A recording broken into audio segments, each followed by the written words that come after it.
സൂറത്തുൽ ബഖറയിലെ 5-ാമത്തെ വചനം. ഉലൈക അക്കൂട്ടർ അവർ അലാ ഹുദം മിർ റബ്ബിഹിം അവരുടെ രക്ഷിതാവിങ്കൽ നിന്നുള്ള നേർവഴിയിലാകുന്നു. വഉലൈക ഹുമുൽ മുഫ്ലിഹൂൻ അവർ തന്നെയാകുന്നു വിജയികളും. ഇതാണ് അതിന്റെ അർത്ഥം. ഈ അധ്യായം തുടങ്ങുമ്പോൾ ഒരു ഹുദ സന്മാർഗത്തെ കുറിച്ച് പറയുന്നുണ്ട്. ഒരു 4-5 വിശേഷണങ്ങൾ കഴിഞ്ഞതിന് ശേഷം പറഞ്ഞതാണ് അലാ ഹുദം മിർ റബ്ബിഹിം എന്നുള്ളത്. ആദ്യം പറഞ്ഞ ഹുദ നമുക്കറിയാം, ദാലിക്കൽ കിതാബ് ലാ റൈബ ഫീഹി ഹുദൽ ലിൽ മുത്തഖീൻ. ഇതാകുന്നു ഗ്രന്ഥം, അത് സൂക്ഷ്മത പാലിച്ച് ജീവിക്കുന്നവർക്ക് ഹുദയാണ്, സന്മാർഗമാണ്, നേർമാർഗമാണെന്ന കാര്യത്തിൽ അശേഷം സംശയമില്ല എന്ന് പറഞ്ഞതിന് ശേഷം ആരാണ് ആ ഹുദയിലേക്ക്, സന്മാർഗത്തിലേക്ക് എത്തുന്നവർ, അതിനർഹരായി തീരുന്നവർ ആരെല്ലാം, അഥവാ പരിശുദ്ധ ഖുർആന്റെ സന്മാർഗ ദർശനം കൊണ്ട് ഫലം ലഭിക്കുന്ന ആൾക്കാര് ആരെല്ലാം, അവരുടെ വിശേഷണങ്ങൾ പറഞ്ഞതിന് ശേഷമാണ് അവർ ആ മാർഗദർശനത്തിലാണ്, അവർ തന്നെയാണ് വിജയികളും എന്ന് പറയുന്നത്. 5 വിശേഷണങ്ങളാണ് അതിനുശേഷം അല്ലാഹു സുബ്ഹാനഹു വ തആല പറഞ്ഞത് എന്ന് നമുക്കെല്ലാവർക്കും അറിയാം. സൂറത്തുൽ ബഖറ ആയതുകൊണ്ട് ഏറെക്കുറെ ആളുകളും അതിന്റെ ആദ്യ ഭാഗം, അതിന്റെ ആശയം മനസ്സിലാക്കുന്ന ആളുകൾ തന്നെയാണ്. അതുകൊണ്ട് തന്നെ അതിന്റെ ആദ്യ ഭാഗം 5 വിശേഷണങ്ങളിൽ ഏതെങ്കിലും ഒന്ന് നമുക്കൊക്കെ ഉണ്ടോ എന്നുള്ള ഒരു ആത്മപരിശോധന മാത്രമാണ് ഈ വചനങ്ങൾ ഒന്ന് ഓർമ്മിപ്പിച്ചുകൊണ്ട് ചെയ്യാൻ ഉദ്ദേശിക്കുന്നത്. ആ 5 വിശേഷണങ്ങളിൽ 5 സിഫാത്തുകളാണ് അവിടെ പറഞ്ഞത്. ആ 5 സിഫാത്തുകളിൽ ഒന്ന് അല്ലദീന യുഅ്മിനൂന ബിൽ ഗൈബ്, അദൃശ്യമായ കാര്യങ്ങളിൽ വിശ്വസിക്കുന്നവർ എന്നാണ്. ഇവിടെ പ്രയോഗിച്ച ഗൈബ് എന്ന് പറഞ്ഞാൽ ദൃശ്യമല്ലാത്തത്, അദൃശ്യം എന്നുള്ള സാരമാണ് അതിനുള്ളത്. അദൃശ്യം എന്ന് പറഞ്ഞാൽ നമുക്കെല്ലാം അറിയാം, നമ്മുടെ കണ്ണുകൊണ്ട് കാണാൻ വയ്യാത്തത് എന്നുള്ളതാണല്ലോ നമ്മൾ സാധാരണ ഗൈബ് എന്ന് പറഞ്ഞാൽ.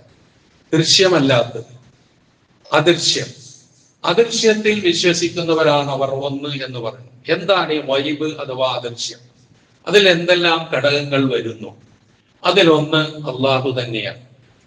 അള്ളാഹു, അവന്റെ സത്ത, അവന്റെ ഗുണങ്ങൾ, അതൊക്കെ ഗൈബിൽ പെടും. നമ്മൾ ആരും അള്ളാഹുവിനെ കണ്ടിട്ടില്ല.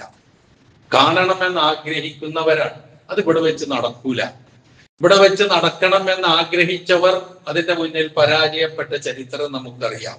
മഹാനായ മൂസാ നബി അലൈഹി സ്വലാത്തു വസ്സലാം എനിക്ക് നിന്നെ കാണണം വാശി പിടിച്ചു. എന്നാ നീ ആ പർവ്വതത്തിലേക്ക് നോക്കൂ, ആ പർവ്വതം അവിടെ ഉറച്ചു നിൽക്കുമെങ്കിൽ എന്നുള്ള അർത്ഥത്തിൽ പറഞ്ഞ് അങ്ങോട്ട് നോക്കിയപ്പോഴേക്കും ആള് ബോധരഹിതനായി വീണു എന്ന് ഖുർആൻ പറയുന്നുണ്ട്. അപ്പൊ ഇവിടെ വെച്ചുള്ള കാഴ്ച ഉണ്ടാവില്ല. പക്ഷെ അവന്റെ കഴിവുകളും അവന്റെ സൃഷ്ടിപ്പിന്റെ മഹാത്മ്യങ്ങളും ശക്തിയും ഒക്കെ തന്നെയാണ് നമ്മൾ ഓരോരുത്തരും ഓരോ നിമിഷവും അനുഭവിച്ചറിയുന്നത്. അതുകൊണ്ട് അവന്റെ ശക്തിയെ നമ്മൾ അംഗീകരിക്കുന്നു, അവനെ നമ്മൾ അംഗീകരിക്കുന്നു, കണ്ണുകൊണ്ട് കാണുന്നില്ലെങ്കിലും. അതുപോലെ തന്നെ രണ്ടാമത് വരുന്ന മലക്കുകളാണ്. അവരെ ആരെയും നമ്മൾ ഇതുവരെ കണ്ടിട്ടില്ല. മലക്കുകൾ നമ്മളെ കാണുന്നു എന്നുള്ളതാണ് വസ്തുത, നമ്മളോടൊപ്പമുണ്ട് എന്നുള്ളതാണ് വസ്തുത. പക്ഷെ നമ്മൾ ആരും കാണുന്നില്ല. അതേപോലെ മരണാനന്തര ജീവിതം അഥവാ പരലോകം, അത് തികച്ചും ഗൈബിയായ കാര്യമാണ്. ഒന്നും നമുക്ക് ആർക്കും ഗവേഷണം ചെയ്തോ ബുദ്ധി ഉപയോഗിച്ചോ ആന്തരികമായ ഇന്ദ്രിയങ്ങൾ കൊണ്ടോ ബാഹ്യമായ ഇന്ദ്രിയങ്ങൾ കൊണ്ടോ ഗവേഷണം നടത്തിക്കൊണ്ടോ ഒന്നും കണ്ടുപിടിക്കാൻ കഴിയുന്ന കാര്യമല്ല പരലോകം എന്ന് പറയുന്നത്. അതുപോലെ പരലോകത്ത് നടക്കുന്ന വിചാരണ, ഹിസാബ്, അതും ഗൈബിയാണ്, ശരിക്കും അദൃശ്യമാണ്. ആ വിചാരണയ്ക്ക് ശേഷം ലഭിക്കുന്ന സ്വർഗമാണെങ്കിൽ അത്, നരകമാണെങ്കിൽ അതും ഗൈബാണ്. അതുപോലെ നമ്മളൊക്കെ ഈ ലോകത്തോട് വിട പറഞ്ഞു പോയാൽ നമ്മളൊക്കെ ഖിയാമത്ത് നാള് വരെ കഴിച്ചു കൂട്ടേണ്ട ഒരു സ്ഥലമുണ്ട്. അതിന് ബർസഖ് എന്നാണ് ഖുർആൻ പ്രയോഗിച്ചിട്ടുള്ളത്. അതും തികച്ചും അദൃശ്യമാണ്. ഖബറിലേക്ക് പോയ ഒരാളും എന്താണ് ഖബറിൽ ഉള്ളത്, നടന്നുകൊണ്ടിരിക്കുന്നത് എന്നാരും നമുക്കൊന്നും പറഞ്ഞു തന്നിട്ടില്ല, പറഞ്ഞു തരികയില്ല എന്ന് മാത്രമല്ല, അവിടെ നടക്കുന്ന കാര്യങ്ങൾ മൃഗങ്ങൾ പോലും ചിലപ്പോൾ ആ ശബ്ദം കേൾക്കുമെന്നും മനുഷ്യനെങ്ങാനും അത് കേട്ട് കഴിഞ്ഞാൽ അപ്പോൾ തന്നെ ബോധരഹിതനായി വീഴുമെന്നുമാണ് നബി സല്ലല്ലാഹു അലൈഹി വസല്ലം പറഞ്ഞത്. അപ്പൊ ഖബറിലെ കാര്യം ഇങ്ങനെ നമ്മുടെ ബാഹ്യമായ ഇന്ദ്രിയങ്ങൾ കൊണ്ടോ ആന്തരികമായ ഇന്ദ്രിയങ്ങൾ വഴിയോ ബുദ്ധി കൊണ്ടോ യുക്തി കൊണ്ടോ ഗവേഷണം കൊണ്ടോ ചിന്ത കൊണ്ടോ ഒന്നും കണ്ടെത്താൻ കഴിയാത്ത തികച്ചും വേദഗ്രന്ഥങ്ങളിലൂടെയും പ്രവാചകന്മാരിലൂടെയും മാത്രം അറിയിപ്പ് ലഭിച്ചതിന്റെ അടിസ്ഥാനത്തിൽ അറിയുന്ന കാര്യങ്ങളാണ് വഹി. അതിൽ വിശ്വസിക്കാതെ ഒരു നിർവാഹവുമില്ല. വിശുദ്ധ ഖുർആന്റെ മാർഗദർശനം ഫലവത്താകണമെങ്കിൽ ബുദ്ധിയും യുക്തിയും ഗവേഷണവും ചിന്താശക്തിയും പറഞ്ഞ് അതിനെതിരെ പുറംതിരിയുന്ന അഥവാ അദൃശ്യ വിശ്വാസങ്ങൾക്കെതിരെ പുറംതിരിഞ്ഞു നിൽക്കുന്നവർക്ക് ഒരിക്കലും അതിന്റെ മാർഗദർശനം ലഭിക്കൂല എന്നുള്ളതാണ്. അപ്പൊ അത് വളരെ കൃത്യമായി നാം മനസ്സിലാക്കുന്നു. അങ്ങനെയുള്ളവരെ സംബന്ധിച്ചാണ് മതനിഷേധികളെന്നോ നാസ്തികരെന്നോ ഒക്കെ നമ്മൾ സാധാരണ പറയാറുള്ളത്. ഇന്ന് കുറെ അധികം വർദ്ധിച്ചു കൊണ്ടിരിക്കുന്ന ഒരു കാലമാണത്. കാണിച്ചതാ അള്ളാഹുവിനെ, അല്ലെങ്കിൽ പറയുന്ന സ്വർഗം എന്താ കാണിച്ചതാ, അല്ലെങ്കിൽ നരകം എന്താ കാണിച്ചതാ എന്നൊക്കെ ചോദിക്കുന്ന ഒരു തലമുറയുടെ രംഗപ്രവേശനമുണ്ട് എന്നുള്ളത് നാം മറന്നു പോകരുത്. ഒരു വിശ്വാസിയെ സംബന്ധിച്ചിടത്തോളം ദൃഢമായിരിക്കണം ആ വിശ്വാസം. അല്ലദീന യുഅ്മിനൂന ബിൽ ഗൈബ്. രണ്ടാമത് പറഞ്ഞ വിശേഷണം വയുഖീമുസ്സലാത്ത്, നമസ്കാരം മുറപ്രകാരം അനുഷ്ഠിക്കുക എന്നാണ് അതിന് അർത്ഥം പറയാറുള്ളത്. നമസ്കരിക്കുക എന്നല്ല ഖുർആന്റെ പ്രയോഗം. ഒരിക്കലും അതെവിടെയും ഖുർആൻ നമുക്ക് കാണാൻ കഴിയുകയില്ല നമസ്കരിക്കുക എന്നുള്ള പ്രയോഗം. അവര് നമസ്കരിക്കുന്നവരാണ് എന്ന് പറയുന്ന പ്രയോഗം കാണില്ല. അവര് നമസ്കാരത്തിൽ ഭക്തിയുള്ളവരാണെന്ന് പറയുന്നത് കാണാം.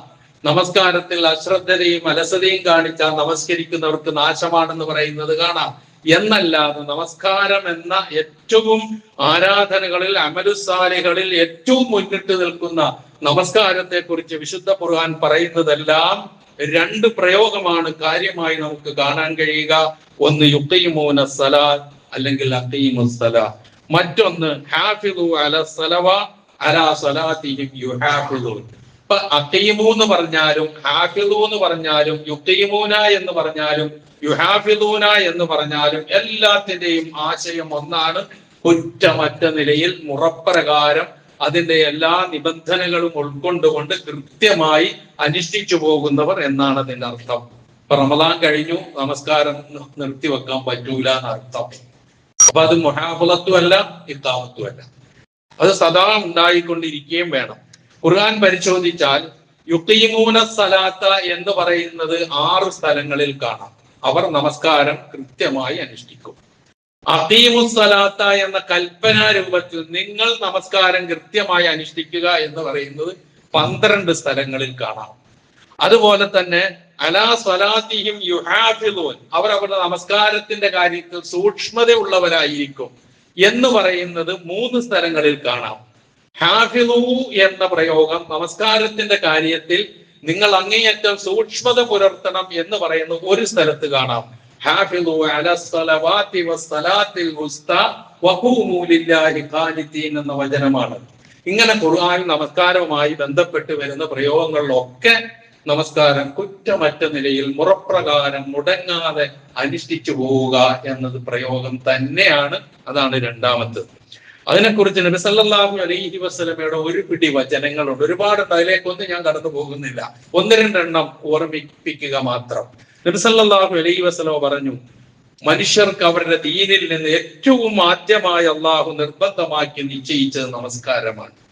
ഇനി അവസാന നാള് വരെയും അവശേഷിക്കുന്നതും നമസ്കാരമാണ്. മരണാനന്തര ജീവിതത്തിൽ ആദ്യം വിചാരണയ്ക്ക് വിധേയമാക്കപ്പെടുന്നതും നമസ്കാരമാണ്.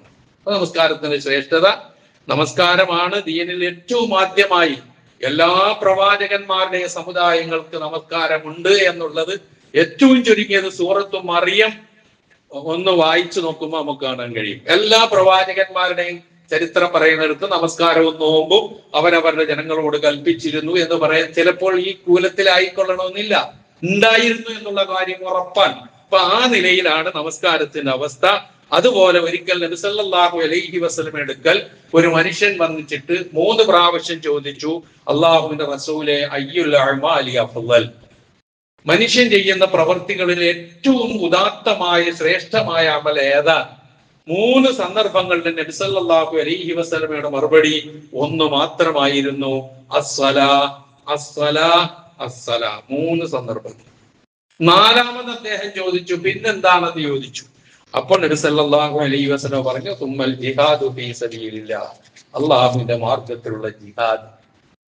അപ്പൊ ദൈവമാർഗത്തിലുള്ള അള്ളാഹുവിന്റെ മാർഗത്തിലുള്ള ജിഹാദിനേക്കാൾ 3 ഇരട്ടി പവർ നമസ്കാരത്തിനുണ്ട് എന്നാണ് ആ പറഞ്ഞതിന്റെ അർത്ഥം. അതുപോലെ നബി സല്ലല്ലാഹു അലൈഹി വസല്ലം പറഞ്ഞു, ആരെങ്കിലും നമസ്കാരത്തിന്റെ കാര്യത്തിൽ സൂക്ഷ്മത പുലർത്തിയാൽ കാനത്ത് ലഹു നൂറൻ വബുർഹാനൻ വനജാതൻ, അതവന് വെളിച്ചമായിരിക്കും, അതവന് തെളിവായിരിക്കും, അതവന് രക്ഷയായിരിക്കും. എവിടെ? യൗമൽ ഖിയാമ, അന്ത്യനാളിൽ.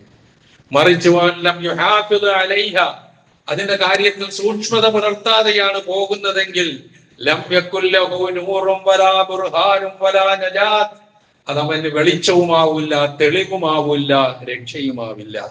തന്നെയുമല്ല വകാന യൗമൽ ഖിയാമ, ഖിയാമത്ത് നാളിൽ നമസ്കാരത്തിന്റെ കാര്യത്തിൽ യാതൊരു ശ്രദ്ധയുമില്ലാതെ ജീവിച്ചു പോന്നിരുന്ന ആളുകളുടെ അവസ്ഥ മഅ ഖാറൂൻ വഫിർഔൻ വഹാമാൻ വഉബയ്യ് ഇബ്നു ഖലഫ്, അവർ ആരുടെയൊക്കെ ഒപ്പമായിരിക്കും? അവര് ഖാറൂന്റെ ഒപ്പമായിരിക്കും, ഫിർഔന്റെ ഒപ്പമായിരിക്കും, ഹാമാന്റെ ഒപ്പമായിരിക്കും, ഉബയ്യ് ഇബ്നു ഖലഫിന്റെ ഒപ്പമായിരിക്കും. നഊദു ബില്ലാഹ്. ഒന്ന് ആലോചിച്ചു നോക്ക് നമസ്കരിക്കാത്തവരുടെ സ്ഥിതി. തന്നെയുമല്ല, മഹാനായ ഉമർ ഇബ്നുൽ ഖത്താബ് റളിയല്ലാഹു അൻഹു പറയുന്ന ഒരു വചനമുണ്ട്, ഇന്ന അഹമ്മ ഉമൂരിക്കും ഇൻദി അസ്സലാ, നിങ്ങളെ സംബന്ധിച്ച് ഞാൻ ഏറ്റവും പ്രധാനമായി ഞാൻ കാണുന്നത് നമസ്കാരമാണ്. ഉമർ ഇബ്നുൽ ഖത്താബ് റളിയല്ലാഹു അൻഹുവിന്റെ വാക്കുകളാണ്. എന്നിട്ട് അദ്ദേഹം പറയുകയാണ്, മൻ ഹഫിളഹാ വഹാഫള അലൈഹാ ഹഫിള ദീനഹു, ആ നമസ്കാരത്തിന്റെ കാര്യത്തിൽ സൂക്ഷ്മത പുലർത്തുകയും അത് കുറ്റമറ്റ നിലയിൽ നിർവഹിക്കുകയും ചെയ്താൽ അവനവന്റെ ദീനിനെ മുഴുവൻ സൂക്ഷിച്ചു. നമസ്കാരം സൂക്ഷിച്ചവൻ അവന്റെ മതത്തെ മുഴുവൻ സൂക്ഷിച്ചു. അതേസമയം അതിനെ പാഴാക്കുന്നവനോ അവൻ എല്ലാത്തിനെയും, ബാക്കി മുഴുവൻ കാര്യങ്ങളെയും പാഴാക്കുന്നവനായി മാറും. ഇതാണ് ഉമർ ഇബ്നുൽ ഖത്താബ് റളിയല്ലാഹു അൻഹു നമസ്കാരത്തെ വിലയിരുത്തിക്കൊണ്ട് പറഞ്ഞത്. ഇപ്പൊ നിസ്സാര കാര്യമല്ല എന്ന് നമുക്കറിയാം. ഒന്ന് ഓർമ്മിപ്പിക്കുന്നു. രണ്ടാമത്തെ സ്വഭാവം അതാണ്, അല്ലദീന യുഖീമൂന സ്വലാ.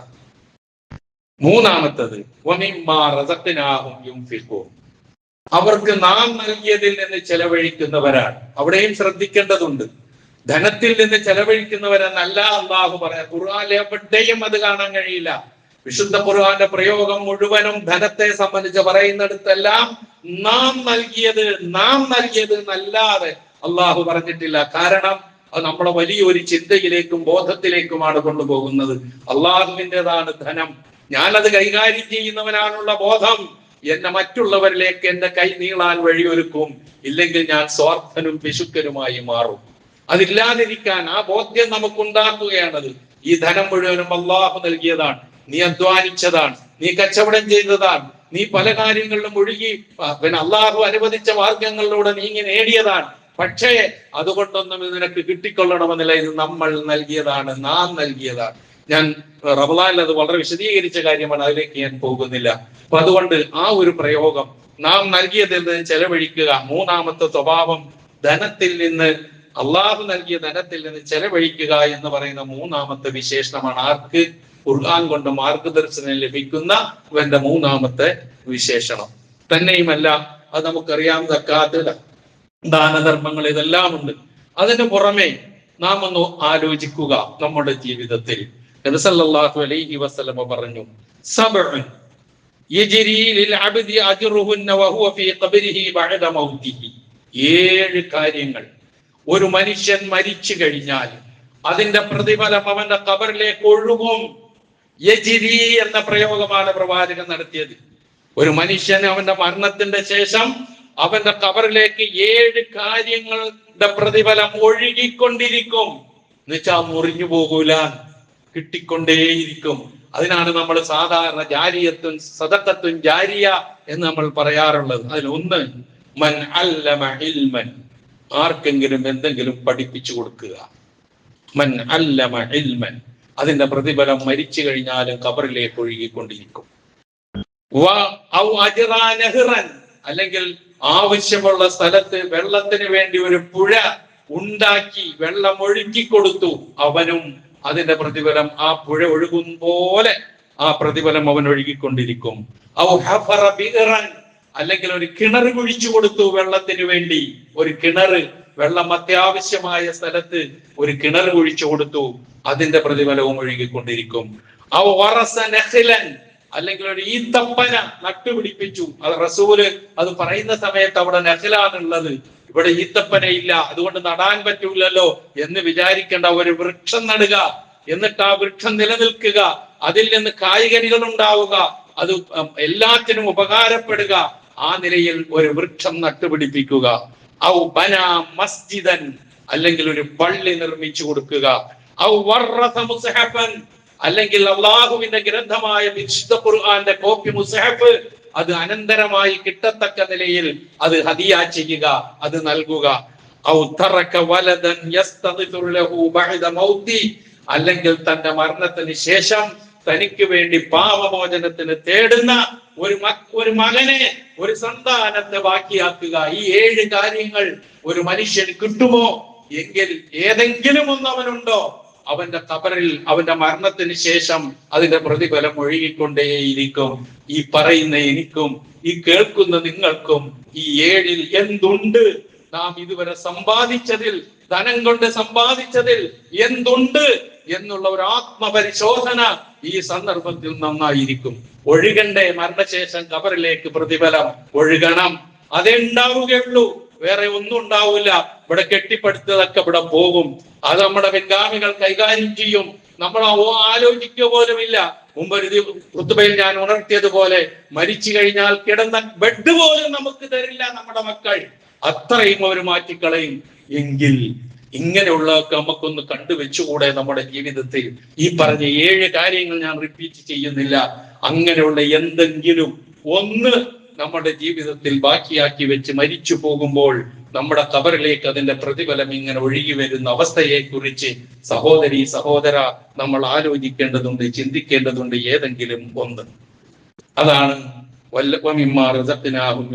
അത്ര ഞാൻ വിശദീകരിക്കുന്നുള്ളൂ.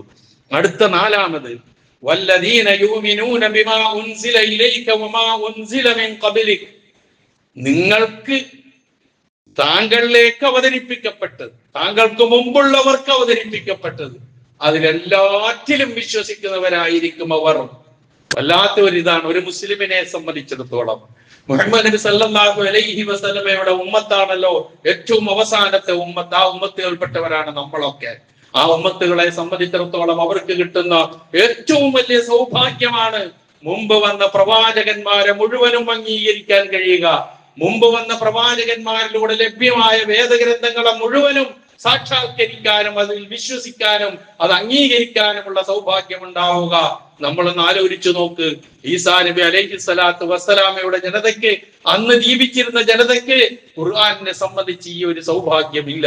മൂസാ നബിയുടെ ജനതയ്ക്ക് ഇഞ്ചീലിനെ കുറിച്ചും ഖുർആനിനെ കുറിച്ചുമില്ല. അതിനു മുമ്പ് വന്നുപോയ പ്രവാചകന്മാരുടെ ജനതയ്ക്ക് അതിന് ശേഷം വന്നവർക്കില്ല. പക്ഷേ ഈ ഒരു മഹാസൗഭാഗ്യം ലഭിച്ചിരിക്കുന്നത് നമുക്കാണ്, മുഹമ്മദ് നബി സല്ലല്ലാഹു അലൈഹി വസല്ലമയുടെ അനുയായികൾക്കാണ്. അവർക്ക് എല്ലാറ്റിലും വിശ്വസിക്കാനുള്ള ഭാഗ്യം കിട്ടി. മൂസാ നബിക്ക് അവതരിപ്പിച്ച തൗറാത്തിലും ഈസാ നബി അലൈഹി സ്വലാത്തു വസ്സലാമയ്ക്ക് അവതരിപ്പിച്ചു കൊടുത്ത ഇഞ്ചീലിലും ദാവൂദ് നബി അലൈഹി സ്വലാത്തു വസ്സലാമയ്ക്ക് അവതരിപ്പിച്ചു കൊടുത്ത സബൂറിലും അവസാനം മുഹമ്മദ് നബി സല്ലല്ലാഹു അലൈഹി വസല്ലമയ്ക്ക് അവതരിപ്പിച്ചു കൊടുത്ത ഖുർആൻ, അത് നെഞ്ചേറ്റി ജീവിക്കാനുള്ള സൗഭാഗ്യവും ലഭിച്ചവർ. വല്ലദീന യുമിനൂന ബിമാ ഉൻസില ഇലൈക വമാ ഉൻസില മിൻ ഖബ്ലിക്. വല്ലാത്ത ഒരു വിശേഷണമാണ് എന്ന് നാം അത് തിരിച്ചറിയുക. ആ വേദഗ്രന്ഥങ്ങളുടെ കാര്യത്തിൽ, പ്രവാചകന്മാരുടെ കാര്യത്തിൽ ഒരു വേർതിരിവും നമുക്കില്ല.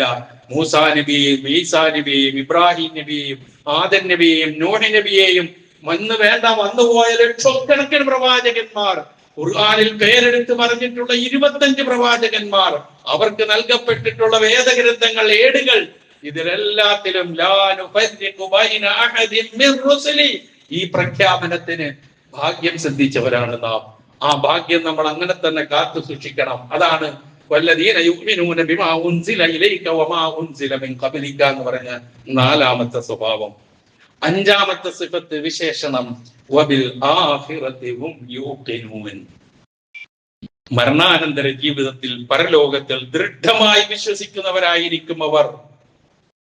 പരലോകം അല്ലെങ്കിൽ മരണാനന്തര ജീവിതം അതിനെ നിഷേധിക്കുന്നവർ പണ്ടേ ഉണ്ട്. ഖുർആൻ അത്തരക്കാരെ എടുത്തു പറയുന്നുണ്ട് അവരുടെ സ്വഭാവത്തെ കുറിച്ച്. ഖുർആൻ പല സ്ഥലങ്ങളിൽ സൂറത്തു അൻആമിലെ 29-ാമത്തെ വചനത്തിൽ വഖാലു, അവർ പറഞ്ഞു വെച്ചു, എന്താണ്? ഇൻ ഹിയ ഇല്ലാ ഹയാതുന ദുനിയ വമാ നഹ്നു ബിമബ്ഊസീൻ. നമ്മളുടെ ജീവിതം എന്ന് പറഞ്ഞാൽ ഈ ലോകത്തുള്ള ജീവിതം മാത്രമാണ്, ഒരിക്കലും നമ്മളെ വീണ്ടും ജീവിപ്പിക്കൂല. മുമ്പ് കഴിഞ്ഞുപോയ പ്രവാചകന്മാരുടെ സ്വഭാവം പറഞ്ഞതാണ്. ഇനി നിങ്ങൾ നോക്ക്, സൂറത്തുൽ മുഅ്മിനൂനിലെ 37-ാമത്തെ വചനം, ഏതാണ്ട് 35, 36, 37-ാമത് 3 വചനങ്ങൾ ഇക്കാര്യത്തിലേക്ക് വിരൽ ചൂണ്ടുന്നതാണ്. അവിടെ പറയുന്നത് എന്താ? ജീവിതം എന്ന് പറയുന്നത് ഐഹിക ജീവിതം മാത്രമാണ്, മരിക്കുന്നു, ജീവിക്കുന്നു. ഒരിക്കലും നമ്മളെ വീണ്ടും ജീവിപ്പിക്കൂല. ഇതെപ്പോഴാ പറയുന്നതെന്നറിയോ?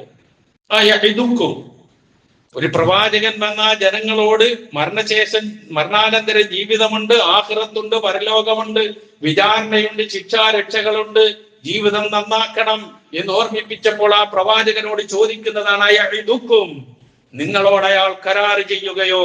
അന്നക്കും ഇദാ മിത്തും വകുന്തും തുറാബൻ വഇളാമ, നിങ്ങൾ മണ്ണും അതുപോലെ തന്നെ അലിഞ്ഞു ചേർന്ന അങ്ങേയറ്റം എന്താണ് എല്ലും തുരുമ്പും ഒക്കെ ആയി കഴിഞ്ഞതിന് ശേഷം അന്നക്കും മുഖ്റജൂൻ, നിങ്ങളെ വീണ്ടും ജീവിപ്പിക്കപ്പെടുമെന്നാണോ അയാൾ കരാർ ചെയ്യുന്നത്? ഹൈഹാത്ത ഹൈഹാത്ത ലിമാ തുഅദൂൻ, എങ്കിൽ നിങ്ങളോട് കരാർ ചെയ്യപ്പെടുന്നത് വളരെ വിദൂരമാണ്, അങ്ങനൊന്നും സംഭവിക്കില്ല. കാരണം നമ്മുടെ ജീവിതം എന്ന് പറയുന്നത് ദുനിയാവിലെ ജീവിതം മാത്രമാണ്. ഇങ്ങനെയുള്ള ആളുകളുടെ എണ്ണം വർദ്ധിച്ചുകൊണ്ടിരിക്കുന്നു നമ്മുടെ കുടുംബങ്ങളിലും എന്നുള്ളത് നിസ്സാരമായി നമ്മൾ കാണരുത് എന്ന് ഓർമ്മിപ്പിക്കുകയാണ്. നമ്മൾ പറയും, നമ്മളൊക്കെ പരലോകത്തെ വിശ്വസിച്ചുകൊണ്ട് ജീവിക്കുന്നവരല്ലേ, നമുക്ക് അതിലൊന്നും യാതൊരു അങ്കലാപ്പുമില്ലല്ലോ. ശരിയാ, പക്ഷെ അങ്കലാപ്പുമായി നമ്മുടെ മക്കൾ അല്ലെങ്കിൽ മക്കളുടെ മക്കൾ നമ്മുടെ മുമ്പിലേക്ക് ചോദ്യങ്ങളുമായി കടന്നു വരുന്നുണ്ട്. നിഷേധിക്കാൻ കഴിയില്ല നമുക്ക്.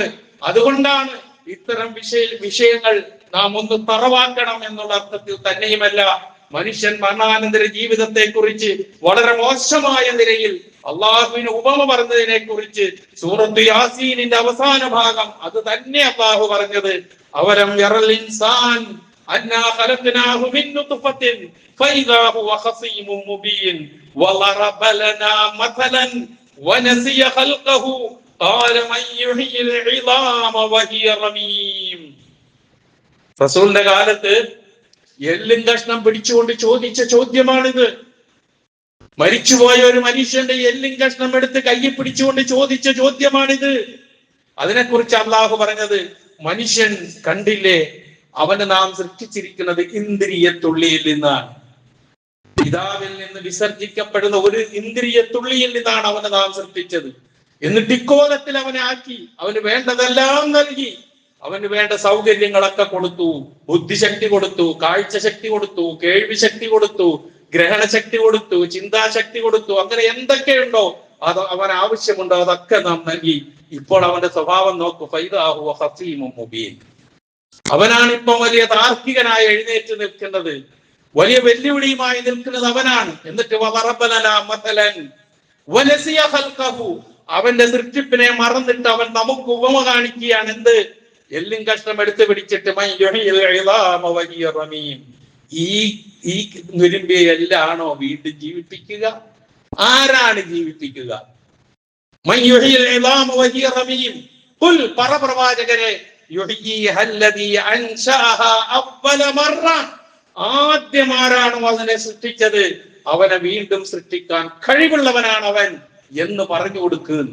ഈ ബോധം നമ്മുടെ മക്കളിലും നമ്മളിലും അന്തർലീനമായിട്ടില്ല എങ്കിൽ ചോദ്യങ്ങൾ ചോദിച്ചുകൊണ്ടിരിക്കും. എങ്ങനെ? മരണശേഷം ജീവിതം. എന്ത് മരണശേഷം ജീവിതം? മരിച്ചുപോയ എത്ര പേര് ജീവിച്ചു വന്നു? ആര് പോയില്ലേ? അങ്ങാര് പോയില്ലേ? ലോകത്തറിയപ്പെടുന്ന പ്രശസ്തന്മാരായ ഒരുപാട് ആളുകളുടെ പേരുകൾ എണ്ണിപ്പറഞ്ഞുകൊണ്ട് ആ ചോദ്യം, ഇവരൊക്കെ എവിടെ എന്ന് ചോദിക്കുന്ന ചോദ്യം. മനുഷ്യന്റെ സ്വഭാവത്തെ കുറിച്ച് സൂറത്ത് യാസീനിൽ പറഞ്ഞതാണത്. വഹുവ ബികുല്ലി ഖൽഖിൻ അലീം. എല്ലാ സൃഷ്ടിപ്പിനെ സംബന്ധിച്ചും അവൻ കൃത്യമായി അറിയുന്നവനാണ്. ഞാൻ എങ്ങനെയാണ് എന്നറിയുന്നവൻ അല്ലാഹുവാണ്.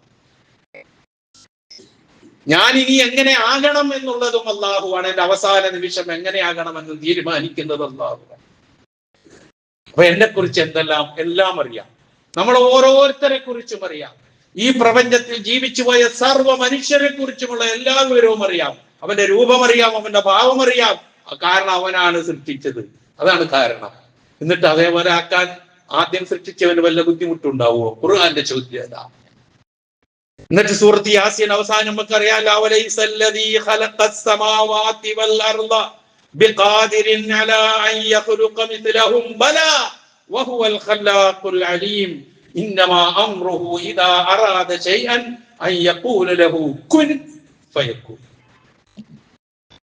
സൂറത്ത് യാസീൻ നമ്മൾ മരിച്ചെടുത്തിരുന്ന് ഓതുന്ന അധ്യായമാണ്. മരിച്ചു കഴിഞ്ഞതിന് ശേഷം മരിച്ചുപോയവർക്ക് വേണ്ടി ഓതിയിട്ട് ഹദിയ ചെയ്യുന്ന അധ്യായമാണ്.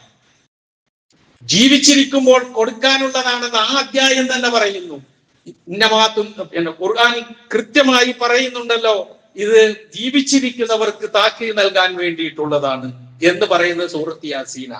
ആ യാസീന്റെ അവസാന ഭാഗമാണ്. അവിടെയാണ് ഇതൊക്കെ ചിന്തിക്കാൻ പറയുന്നത്. ഇതൊക്കെ ജീവിച്ചിരിക്കുമ്പോൾ പറഞ്ഞു കൊടുക്കാതെ അവൻ അന്തം വിട്ടിങ്ങനെ ജീവിച്ച് അവസാനം മരിച്ചു കഴിഞ്ഞതിന് ശേഷം അവനരികെ വന്നിരുന്നു കൊണ്ട് ഇത് ഓതിക്കേൽപ്പിച്ചിട്ട് എന്ത് കാര്യം? അങ്ങനെ ചിന്തിക്കാൻ നമുക്ക് കഴിയുന്നില്ല എന്നുള്ളതാണ് ഏറ്റവും ദുഃഖകരമായ കാര്യം. അതാണ് ഖുർആൻ ജീവിച്ചിരിക്കുന്നവർക്ക് താക്കീത് നൽകാൻ വേണ്ടി. ആ അധ്യായത്തിലാണ് ഈ പരാമർശിച്ചത് മനുഷ്യന്റെ സ്വഭാവത്തെ കുറിച്ച്. കാരണം ഇവിടെ നാം നമ്മളെ കുറിച്ച് ചിന്തിക്കേണ്ടതുണ്ട്. ഈ പരലോകം എന്ന് പറയുന്നത് അത്യാവശ്യമാണ്. ജീവിതത്തിൽ ഉണ്ടായേ പറ്റൂ. ഇനി ബുദ്ധി കൊണ്ടും യുക്തി കൊണ്ടും ചിന്തിച്ചാലും ഇതിന്റെ ആവശ്യകത നമുക്ക് ബോധ്യപ്പെടും. എത്രയാ നമ്മൾ അതിനെക്കുറിച്ച് പറഞ്ഞാലും മതിയാവൂല. അതിന്റെ ആവശ്യകത ഉണ്ട് എന്ന് ഖുർആൻ പറഞ്ഞിട്ടുണ്ടെങ്കിൽ ആവശ്യകത ഉണ്ട് എന്നുള്ള കാര്യത്തിൽ യാതൊരു സംശയവുമില്ല. കാരണം ഈ ലോകത്ത് ഒരു മനുഷ്യൻ ചെയ്യുന്ന തെറ്റുകൾ, ആ തെറ്റുകൾക്ക് ഇവിടെ നൽകപ്പെടാവുന്ന ശിക്ഷ അല്പം സ്വല്പവും കുറച്ചും മാത്രമേ ആവുകയുള്ളൂ. അവൻ ചെയ്ത ആ കുറ്റത്തിന്റെ ശിക്ഷ, അവൻ ആ കുറ്റത്തിൽ നിന്ന് കുറ്റം ഏറ്റുപറഞ്ഞ് മോചിതനായി പാപമോചനം നടത്തി തൗബ ചെയ്ത് ഇസ്തിഗ്ഫാർ ചെയ്ത് നല്ലവനായി തീരാതെ ആ കുറ്റത്തിൽ തന്നെ മുഴുകി ജീവിച്ച് അതിൽ അവൻ മരണപ്പെട്ടു പോയാൽ കൃത്യമായ ശിക്ഷ അവിടെ അല്ലാതെ ഇവിടെ ഇല്ല. ഇവിടെ നമ്മളൊന്ന് ആലോചിച്ച് നോക്ക്. നമ്മുടെ ജീവിതത്തിൽ തന്നെ ഒരു മനുഷ്യൻ ഒരാളെ കൊല്ലുന്നു, അയാൾ തിരിച്ചിറങ്ങി വന്ന് വേറൊരാളെയും കൊല്ലുന്നു. പരമാവധി ശിക്ഷ, അങ്ങേയറ്റത്തെ ശിക്ഷ തൂക്കിക്കൊല്ലലുണ്ട് എങ്കിൽ ഒന്ന് തൂക്കിക്കൊല്ലാം, രണ്ടാമത്തതിന് എന്ത് ചെയ്യും? അല്ലെങ്കിൽ ഒന്നിലധികം ആൾക്കാരും. ഇങ്ങനെ ചിന്തിച്ചാൽ ഇത് ഏറ്റവും ആവശ്യമായ ഒരു സംഗതിയാണ് എന്നതിലേക്ക് നമ്മളെ കൊണ്ടുപോയി എത്തിക്കുന്ന കാര്യമാണ്. ഒരു സംശയമില്ല. അതിൽ നമ്മൾ ആദ്യം യഖീൻ ഉണ്ടാവുക. വബിൽ ആഖിറത്തി ഹും യൂഖിനൂൻ എന്ന് പറഞ്ഞത് അതുകൊണ്ടാണ്. അതുകൊണ്ട് നമ്മളൊക്കെ ഈ ജീവിതത്തോട് വിട പറയണം, പറഞ്ഞേ തീരൂ. നമ്മുടെ ഒപ്പമുള്ള പലരും വിട പറഞ്ഞു പോയി. നമ്മളും സമയം കാത്തിരിക്കുന്ന ആളുകളാണ്. അപ്പൊ ആ നിലയിൽ നമ്മൾ എന്ത് വേണം?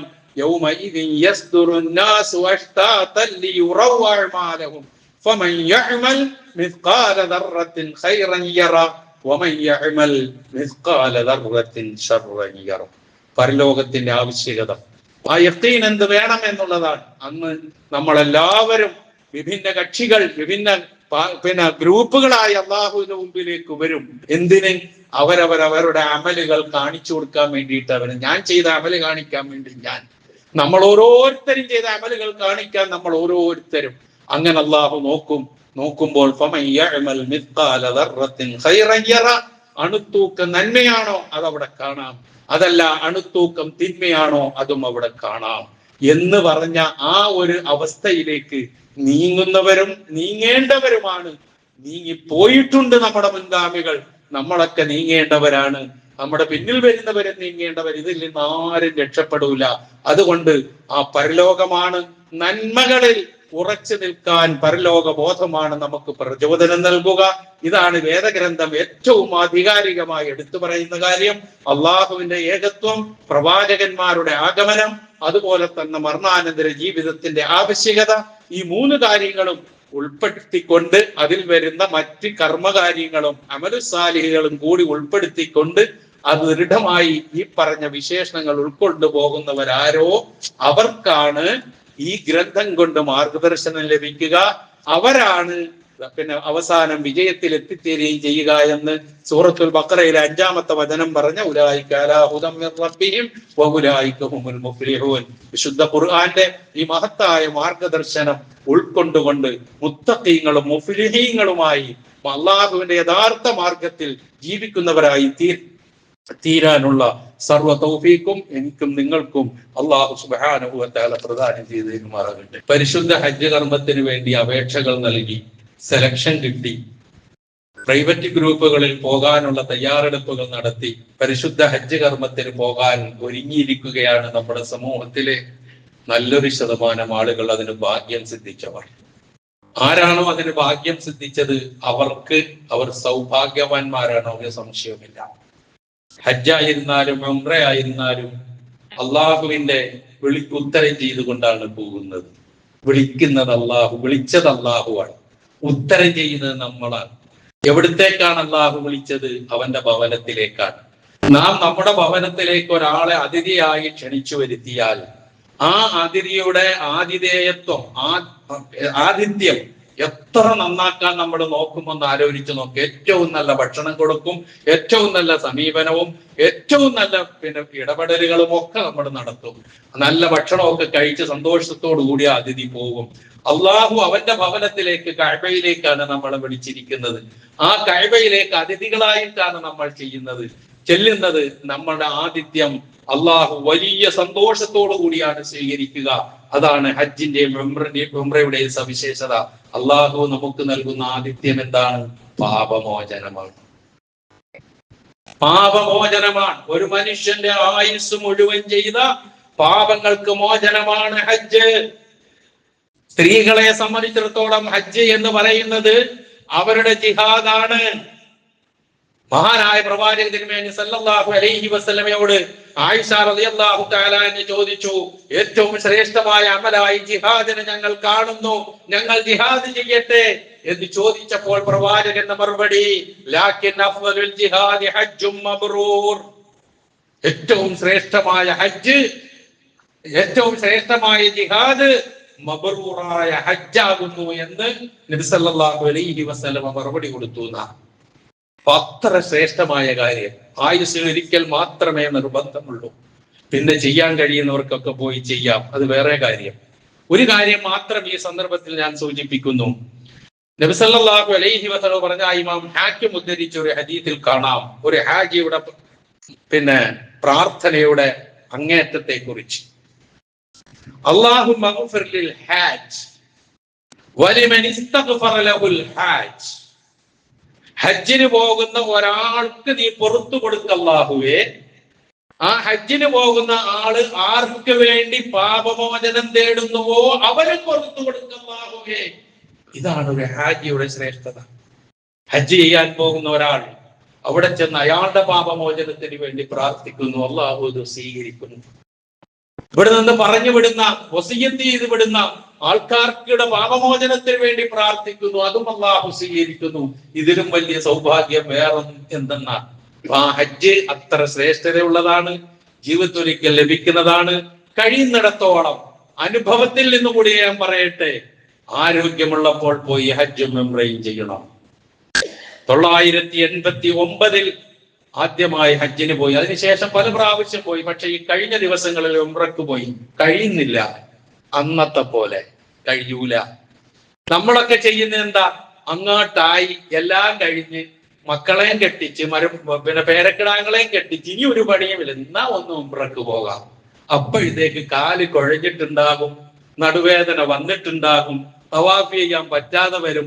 അതുകൊണ്ട് എന്റെ മുമ്പിൽ ഇരിക്കുന്ന യുവാക്കളോട്, മധ്യവയസ്കരോട് ഞാൻ സൂചിപ്പിക്കുന്നു, ഉണർത്തുന്നു, വസിയ്യത്ത് ചെയ്യുന്നു. ഉംറയോ ഹജ്ജോ ചെയ്യാൻ നിങ്ങൾ ഉദ്ദേശിക്കുന്നുണ്ടെങ്കിൽ, നിങ്ങൾക്ക് നിയ്യത്തുണ്ട് എങ്കിൽ ഒരു 50 വയസ്സിന് മുമ്പ് പൂർത്തിയാക്കിക്കോ. അത് 50 വയസ്സ് കഴിഞ്ഞാൽ ആ ഒരു ശക്തി കിട്ടൂല. അനുഭവത്തിൽ നിന്നാണ് ഞാൻ ഈ പറയുന്നത്, ഞാൻ പറഞ്ഞുവല്ലോ. അതുകൊണ്ട് ഒരുങ്ങിയിരിക്കുന്ന ആളുകൾക്ക് ആരൊക്കെയാകും ആണോ നമ്മുടെ ഈ സദസ്സിലൊക്കെ ഉണ്ടാകാം, അവർക്കൊക്കെ അല്ലാഹു സുബ്ഹാനഹു വ തആല മഖ്ബൂലും മബ്റൂറുമായ ഹജ്ജ് ചെയ്ത് പൂർണ്ണ ആരോഗ്യത്തോടു കൂടി നമ്മിലേക്ക് തിരിച്ചു വരാൻ അല്ലാഹു അവർക്ക് തൗഫീഖ് നൽകുമാറാകട്ടെ എന്ന് പ്രാർത്ഥിക്കുകയാണ്. ആ പോകുന്നവർ ആരൊക്കെയാണോ അവർ നമ്മൾക്കൊക്കെ വേണ്ടി പ്രാർത്ഥിക്കണം എന്നുകൂടി ഈ സന്ദർഭത്തിൽ ഉണർത്തുകയാണ്. ഒപ്പം ഒരു കാര്യം കൂടി, ഏത് കർമ്മവും അള്ളാഹു സ്വീകരിക്കണമെങ്കിൽ അള്ളാഹുവിന്റെ റസൂൽ എങ്ങനെ ചെയ്ത് കാണിച്ചു അതുപോലെ ചെയ്തേ പറ്റൂ. ഒറ്റ ഹജ്ജേ റസൂല് ചെയ്തിട്ടുള്ളൂ. ആ ഹജ്ജിന്റെ ഓരോ കർമ്മങ്ങളും ചെയ്യുമ്പോൾ റസൂല് പറഞ്ഞ ഒരു പ്രഖ്യാപനമുണ്ട്, ഖുദൂ അന്നീ മനാസികക്കും. ഈ ഹജ്ജിന്റെ കർമ്മങ്ങൾ എന്നിൽ നിന്ന് നിങ്ങൾ പഠിക്കണം, സ്വീകരിക്കണം. അല്ലാത്ത ഒരു ഹജ്ജ് ഹജ്ജാവൂല. അതുകൊണ്ട് ഹജ്ജ് നന്നായി പഠിച്ച് കുറ്റമറ്റ നിലയുള്ള ഹജ്ജ് എങ്ങനെയാണെന്ന് ഗ്രഹിച്ച് ഹജ്ജ് ചെയ്യാൻ പോവുക. ഈ കാര്യം പ്രത്യേകം ഉണർത്തുകയാണ്. അതിനൊരവസരം ഇൻഷാ അല്ലാഹ് നമ്മൾ ഒരുക്കുന്നുണ്ട്. ഈ നാളെ 10 മണി മുതൽ വൈറ്റില സലഫി കോംപ്ലക്സിൽ വെച്ച് ഹജ്ജിന് പോകുന്ന ആളുകൾക്ക് എല്ലാവർക്കും, ആണുങ്ങൾക്കും പെണ്ണുങ്ങൾക്കും, പോകാൻ ഉദ്ദേശിക്കുന്നവർക്കും സഹായകരമാകുന്ന നിലയിൽ ഒരു ക്ലാസ് സംഘടിപ്പിച്ചിട്ടുണ്ട്, ക്യാമ്പ് സംഘടിപ്പിച്ചിട്ടുണ്ട്. പരസ്പരം അറിയിച്ച് വരാവുന്ന ആൾക്കാരെയൊക്കെ പങ്കെടുപ്പിക്കാൻ ഈ സന്ദർഭം ഉപയോഗപ്പെടുത്തണം എന്ന് ഞാൻ ഈ സന്ദർഭത്തിൽ ഉണർത്തുകയാണ് നിങ്ങളോട്. അല്ലാഹു സുബ്ഹാനഹു വ തആല നമ്മിൽ നിന്ന് ഹജ്ജിന് പോകുന്ന സഹോദരി സഹോദരന്മാർക്ക് എല്ലാവിധ അനുഗ്രഹങ്ങളും ചൊരിഞ്ഞു കൊടുക്കുമാറാകട്ടെ. കുറ്റമറ്റ ഹജ്ജ് ചെയ്യാനുള്ള തൗഫീഖ് അല്ലാഹു പ്രദാനം ചെയ്തിരുമാറാകട്ടെ. എത്ര നല്ല യാത്ര അറേഞ്ച് ചെയ്താലും യാത്രയിൽ ഒരുപാട് പ്രയാസങ്ങൾ അഭിമുഖീകരിക്കേണ്ടി വരും. അതൊക്കെ അതിജയിച്ചു പോകാൻ അള്ളാഹു അവർക്ക് തൗഫീഖ് നൽകുമാറാകട്ടെ. പൂർണ്ണ ആരോഗ്യത്തോടു കൂടി എല്ലാ കർമ്മങ്ങളും ചെയ്യാൻ അള്ളാഹു അവരെ തുണയ്ക്കുമാറാകട്ടെ. അവസാനിപ്പിക്കുന്നതിന് മുമ്പ്, നമ്മൾ സാധാരണ റമദാൻ കഴിഞ്ഞാൽ ഒരു മാസം കളക്ഷൻ നടത്താറില്ല. കഴിഞ്ഞ മാസം നമ്മൾ നടത്തിയിട്ടില്ല. ഇൻഷാ അല്ലാഹ് ഇന്ന് കളക്ഷൻ നടത്തുകയാണ്. കഴിവിന്റെ പരമാവധി എല്ലാവരും അതുമായി സഹകരിക്കണം. മുമ്പ് നിങ്ങളൊക്കെ ചെയ്തതിന്റെ കണക്കും പ്രാർത്ഥനയൊക്കെ കഴിഞ്ഞിട്ടാണ് ഞാൻ ഉംറയ്ക്ക് പോയത്. വീണ്ടും നിങ്ങളോട് പറയുന്നു, നിങ്ങൾ ചെയ്ത എന്താണോ അത് പൂർണ്ണമായും അല്ലാഹു നിങ്ങളിൽ നിന്നും നമ്മളിൽ നിന്നും സ്വീകരിക്കുമാറാകട്ടെ എന്ന് ആത്മാർത്ഥമായി പ്രാർത്ഥിച്ചുകൊണ്ട് കളക്ഷന്റെ കാര്യം ഓർമ്മിപ്പിക്കുകയാണ്. മറ്റൊന്ന്, 15 വയസ്സ് പ്രായമുള്ള ഒരു വിദ്യാർത്ഥി കാർഡിയാക് അറസ്റ്റ്, അഥവാ ഹൃദയ ഇതുണ്ടായി, വേദന ഉണ്ടായി. അതിനുശേഷം സംഭവിച്ചത് ബ്രെയിനും കിഡ്നിയും ലിവറും ആന്തരിക അവയവങ്ങളും എല്ലാം പ്രവർത്തനരഹിതമായി. പ്രാർത്ഥിക്കണമെന്ന് ഇങ്ങനെ വസിയത്ത് സോഷ്യൽ മീഡിയയിലൂടെ വന്നുകൊണ്ടിരിക്കണം. എൻ്റെ ഒരു അടുത്ത സുഹൃത്തിന്റെ മകൻ കൂടിയാണ്.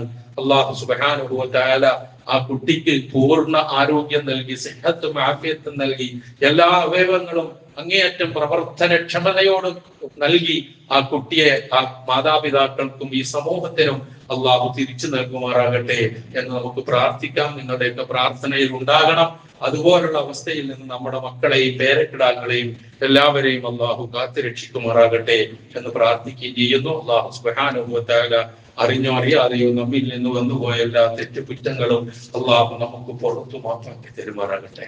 നമ്മിൽ നിന്ന് മരണപ്പെട്ടു പോയവരുടെ പാപങ്ങൾ അള്ളാഹു പുറത്തു കൊടുത്തുമാറാകട്ടെ. അവരെയും നമ്മളെയും അള്ളാഹു ജന്നാത്തുൽ ഫിർദൗസിൽ ഒരുമിച്ച് കൊണ്ടുമാറാകട്ടെ.